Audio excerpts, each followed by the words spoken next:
In these tough times, the jobs versus trees argument has taken on new significance and become much more fiery.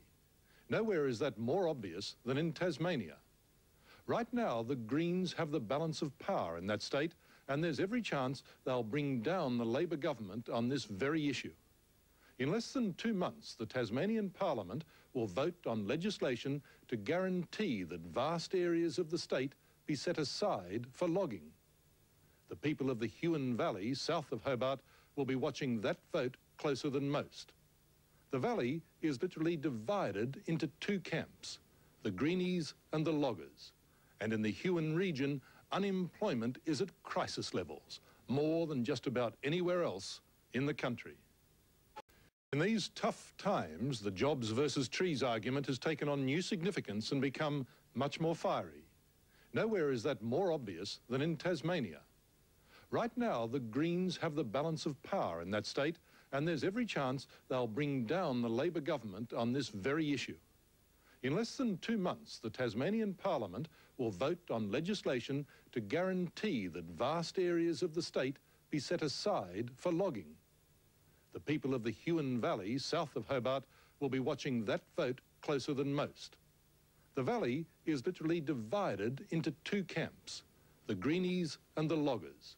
And in the Huon region, unemployment is at crisis levels, more than just about anywhere else in the country.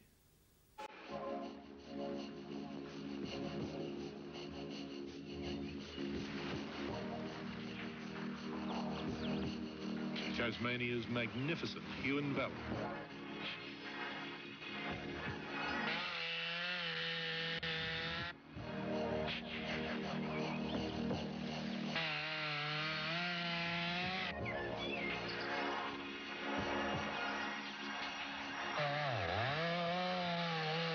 The teeth of the chainsaw are about to sever life in another ancient gum.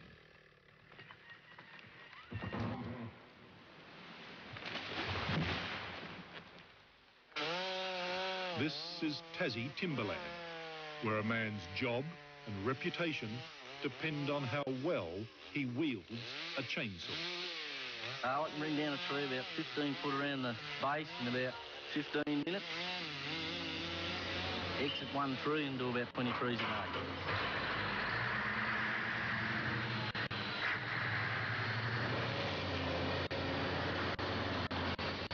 The loggers call it clear felling. The Greenies call it wanton destruction. Huge tracts of timber, cut down, ripped up, and most of it to feed Tasmania's pulp mills.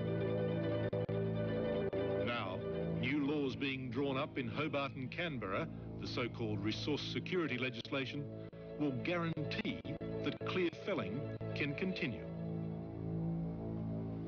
This is unbelievable. They say there's no way you can clear fell a virgin forest in a pretty way, and I guess you'd have to believe them. This devastation is pretty hard to sell as harvesting the forest in an economically sound manner. But then that's the claim. Logged last year, the rubbish, the waste, was torched last week, and into the ash bed, new seeds have been dropped from helicopters. In 80 years, they promise, it will be just like this, ready for a repeat harvest. But then, these 500-year-old trees, they're never to be seen again. Now, a big fellow like this, how long will it take you to get through him? Probably 30 minutes. How old do you reckon it is? How old, Charlie? 500 years? Around 500 years. 400 or 500 years old. Charlie Wiggins and Rick Watson. Sort of like a cold. 2 loggers who say all they're doing is what they do well.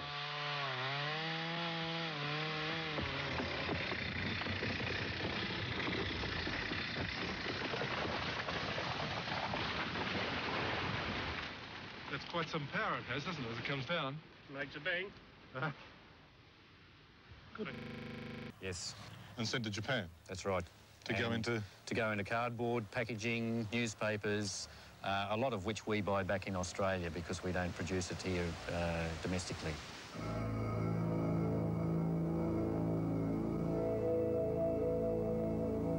But there's a catch. Because of the world recession, Japan is no longer the market it was for wood chips and pulp.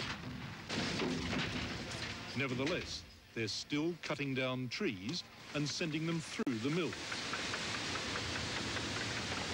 That means there are 60,000 tonnes of pulped and chipped Tassie timber around here that nobody wants. Tell me about these two pulp piles over here. Well, as you can see, there's a newish looking one and a very old grey pulp pile. That grey pile has been sitting here for a long, long time now. How long? And many months. Peg Putt is a greenie from the Big Smoke. She came to the Huon Valley 4 years ago. She says the timber industry is not just killing the forests. The bottom of this bay is dead. The bottom of the bay is dead right out all around this area and has been for 20, 30 years now. Why? Because of the waste from the pulp mill. What do you reckon should be done about these greens? There's a place for them, but they haven't dug it yet. Don Turnbull is a third-generation sawmiller, or used to be. He had to shut down because things are so uncertain in the timber industry. Whose fault's that? Oh, well, they call themselves greenies. But they only made greenies because they went into it green. And they christened them greenies, but they knew nothing about it. And they still don't, and they won't be told. We've probably got $1 million of machinery and everything invested in the thing, and then, well, machinery's all right while you got work for it, but when you got no work for it, that's it.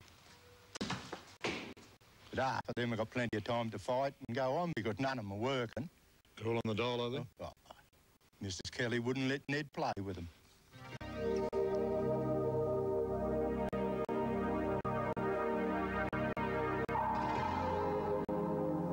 The dispute between the loggers and the greenies has divided one of the most beautiful and peaceful parts of Australia.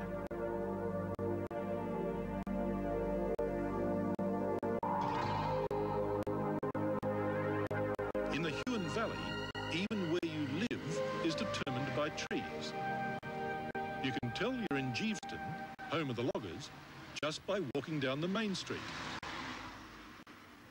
On the other side of the river, there's Cygnet, which has been taken over by the conservationists. Well, I guess I prefer Cygnet. The problem that I have with Geeveston is that it's relying on a dying industry and complaining that the world has done it an injustice, whereas Cygnet is full of optimism and hope. Many people coming from all over. In these tough times, the jobs versus trees argument has taken on new significance and become much more fiery. Nowhere is that more obvious than in Tasmania. Right now, the Greens have the balance of power in that state, and there's every chance they'll bring down the Labor government on this very issue. In less than 2 months, the Tasmanian Parliament will vote on legislation to guarantee that vast areas of the state be set aside for logging. The people of the Huon Valley, south of Hobart, will be watching that vote closer than most. The valley is literally divided into 2 camps, the greenies and the loggers. And in the Huon region, unemployment is at crisis levels, more than just about anywhere else in the country.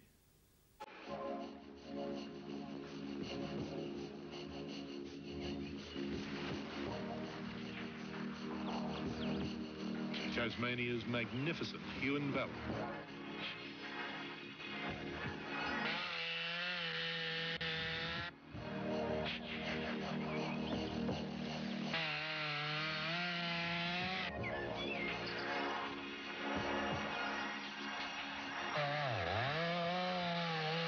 The teeth of the chainsaw are about to sever life in another ancient gum.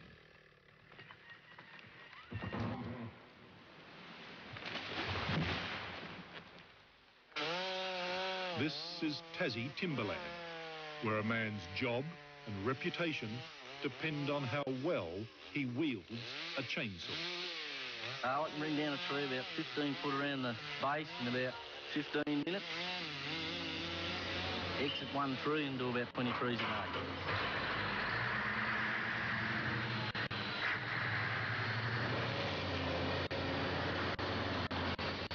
The loggers call it clear felling. The greenies call it wanton destruction. large tracts of timber, cut down, ripped up, and most of it to feed Tasmania's pulp mills. Now, new laws being drawn up in Hobart and Canberra, the so-called resource security legislation, will guarantee that clear felling can continue. This is unbelievable. They say there's no way you can clear fell a virgin forest in a pretty way, and I guess you'd have to believe them. This devastation is pretty hard to sell as harvesting the forest in an economically sound manner. But then that's the claim. Logged last year, the rubbish, the waste, was torched last week, and into the ash bed, new seeds have been dropped from helicopters. In 80 years, they promise, it will be just like this, ready for a repeat harvest. But then, these 500-year-old trees, they're never to be seen again. Now, a big fellow like this, how long will it take you to get through him? Probably 30 minutes. How old do you reckon it is? How old, Charlie? 500 years? Around 500 years. 400 or 500 years old. Charlie Wiggins and Rick Watson. Sort of like a cold. Two loggers who say all they're doing is what they do well.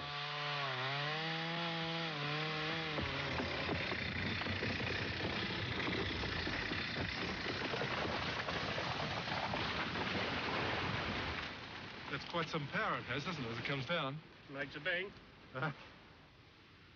Close it up. Why do you reckon they want to do that? I'm not a greenie, I wouldn't know. What do you want the greenies to do?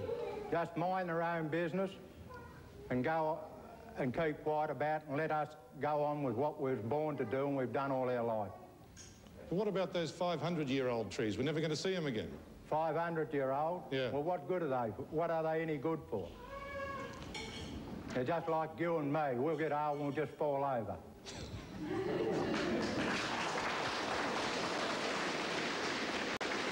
Well, is he right or wrong? Well,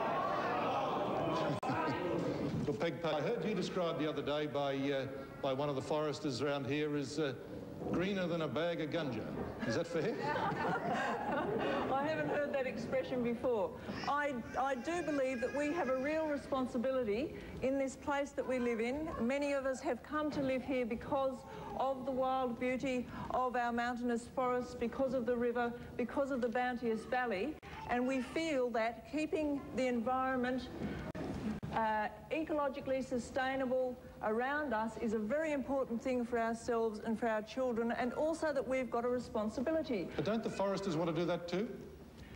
The foresters want to make a living out of clear felling our ancient forests, which are 50 million years of evolution, and there's got to be an end to doing that. We're at one of the ends of the earth here in the south of Tasmania. There's nowhere else to go to cut the place flat, and it's got to stop soon.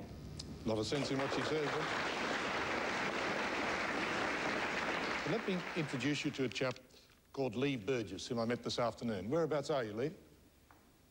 Lee's a truckie.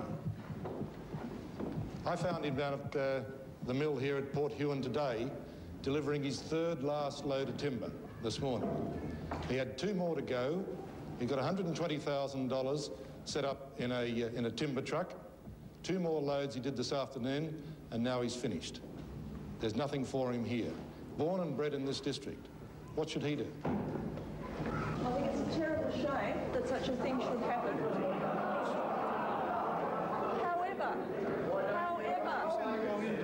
However, if I may continue, the logging industry has been shedding jobs for years and years, and it hasn't been due to conservation. It's been due to increasing mechanisation, and it's been due to the fact that they've been operating in an extraordinary and inefficient manner, and that as times get tough and efficiencies are brought in, unfortunately, is the labour that goes. And that's what's been happening. There's been a reduction of 5,000 jobs in forestry since 1975, and it hasn't been due to conservation.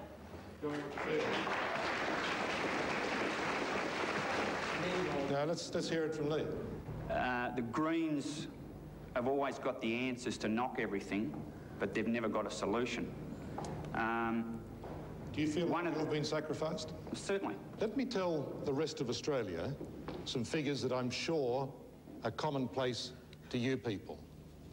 In Australia, the unemployment rate at the moment is about 9%. Down here in the Huon Valley, the unemployment rate is 20%. But the terrible statistic, the really terrible statistic, is for the unemployed kids, those 16 to 21-year-olds. And round here, there are about 50%, 1 in 2 kids without a job. Now, who wants to have something to say about that?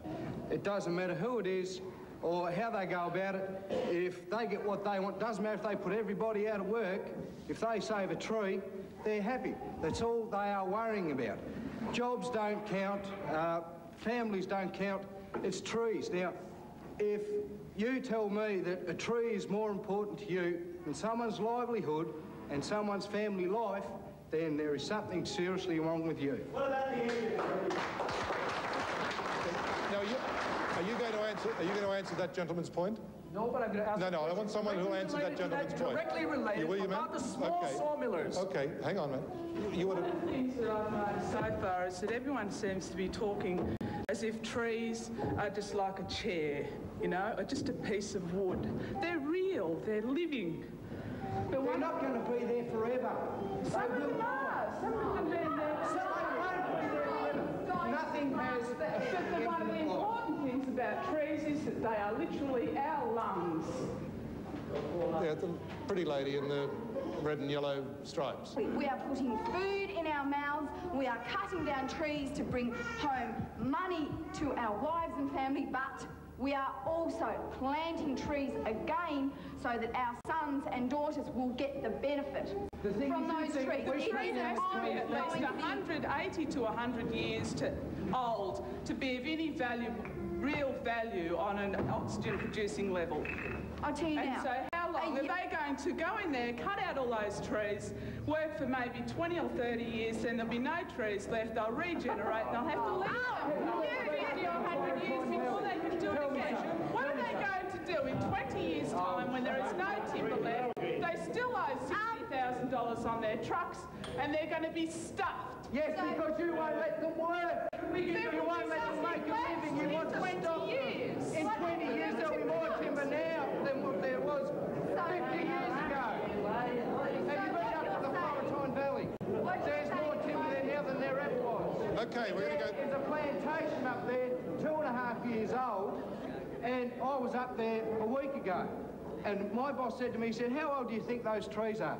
I said, well, they look, for their size, they look about 8 or 9 years old. He said, they're 2.5 years old. The leaps and bounds that have come around in the past 20 years are amazing. So don't think the trees are going to disappear. That's just sticking your head in the sand and saying, well, I'm right, no one else counts. I'm a 6th generation Tasmanian. I've lived in the Huon most of my life. I know what it's like to be unemployed here. I've just come from picking apples today. It's not my choice of job, it's one I have to do. And I'm green. And I'll tell you why I'm green. I'm green because I don't believe in the cargo cult that most of the people in this room believe in, that somebody's going to come from somewhere else and solve all our problems. The reason we've got so much unemployment in this area is a consequence of the way we've conducted our affairs and our resources over the last 100 years. Not through...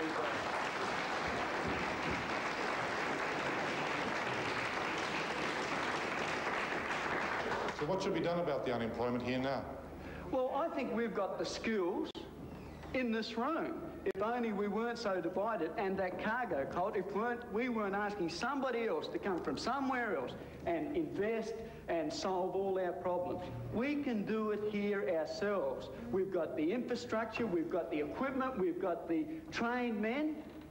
But look, we can do it. Don Turnbull, stand up. Now, stand up, mate. Here's a fella that's been generations too in the business and generations living here in the valley, and he's got hundreds of thousands of dollars tied up in his sawmill. What are you going to tell him to do? I'll tell him to vote Green, because they're the only people that are going to stand up for the small saw loggers against the big transnational companies that just want to rape what forest is left. But what's he going to do for a job? He will continue saw logging. There is plenty of reasons resource there if the big people aren't coming up and clear felling it. There's plenty.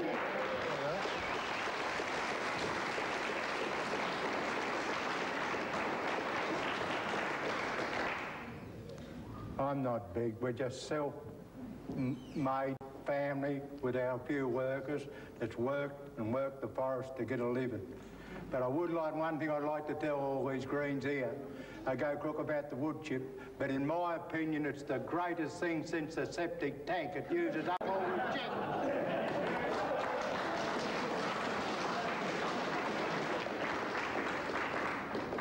Who's a forester here that will tell me how much of the state is locked up and they're not allowed to get at? Who knows the figures? The government puts them out and says that 27% of the land surface of this state is protected. And on top of that, there's another 8% that will never, ever be logged. 35% of the